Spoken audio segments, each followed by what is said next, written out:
Welcome back. We are covering 20 key activities to guarantee successful employee onboarding. And this video, we're going to be covering number 10 and number 9. Before we get started, do me a favor, click the subscribe button, click the thumbs up, and click the alert button so that you can be notified of future content that's being delivered. And feel free to share this video series with anybody that you think might benefit from it. I will leave a link to the description to the playlist in the description, and we're going to go ahead and jump right in. We're covering number 10 and number 9. Provide expected working attire in writing. So this is two reasons you want to do this, right? If you don't provide it in writing, you're opening yourself up for trouble and conversation you don't want to have, right? If you're sending out a job description or any details about the start date and things like that, this is something that you can get ahead of time and get this information out to that employee. Because again, if you're the hiring manager and you got somebody in that comes in and wears, not that they would, but you never know. Especially if you just leave casual Fridays open for interpretation, you should have this written out in terms of what that looks like, right? And when those days are, if it's a casual working environment, you should detail out what that kind of looks like, right? And it's going to vary from workplace to workplace, but don't put yourself or the employee in a bad situation by not being proactive in your communication and letting them know what that looks like. Specifically, call out examples. Again, be careful, make sure this aligns with your HR guidelines as well, but HR should have this available to you in terms of what that looks like so that you're not the one making this up, right? And by the way, don't make this up yourself. Don't put any extra language in what that looks like, but at least share it so that you're avoiding having to have a difficult potential conversation or an awkward conversation. I hate having those conversations. I've had to have them before because unfortunately someone's took advantage of the interpretation of what casual means, right? So again, I want to encourage you to make sure you leverage the HR guidelines.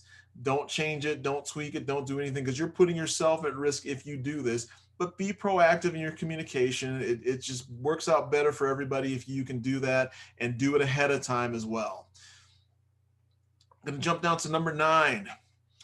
Provide HR and compliance course deadlines. So a lot of times new employees have to fill out harassment and, in the workplace type of e-learning. Pretty much everyone has to do this, or an ethics course. Make sure that they know that they have to complete this, but also give them what the course deadlines are. And then also in that first week, as you're getting going and things are, you're not necessarily bearing them unless your project's on fire or your program's on fire, maybe you're not going to be able to get to it right away. But hopefully you're running a well-oiled machine and team there that it's not like that, right? And if that is indeed the case, make sure you know as the hiring manager how long these things take to complete, and make sure that you book time. If you want to really be proactive, book time on their calendar for them to actually do it during those times, especially if you've been giving their credentials for their emails and things like that, and you have that in advance. Book that time out for them so they feel comfortable doing that, and it's coming from you. You're giving them the directive in terms of allowing them to get that done. And it's something that also should probably be done not necessarily on the first day. Again, that's really open for interpretation in terms of, when you want to have them do it. But getting those little ankle biter things out of the way, and they're important. Again, when I call them ankle biters, it's not that they're not important, but it's not necessarily tied to the work that you're hiring them to do. So, again, it's got to be done. Everyone's got to do it. And again, I like to be the first team to complete things like this, just for bragging rights with my peers, right? If I see somebody in passing in the hallway, I'm going to let them know that my team's 100%. It's just in fun, but again, I try to be proactive and incentivize my team to knock these things out. But again, this is something you can do that puts the employee, at ease and gives them a sense of comfort in terms of knowing that they need to have it done. And there's clear expectations of when the deadline is for these things to be completed. We're going to end it here.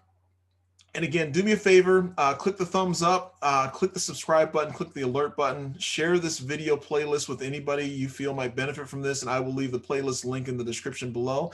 And we will talk to you at the next video.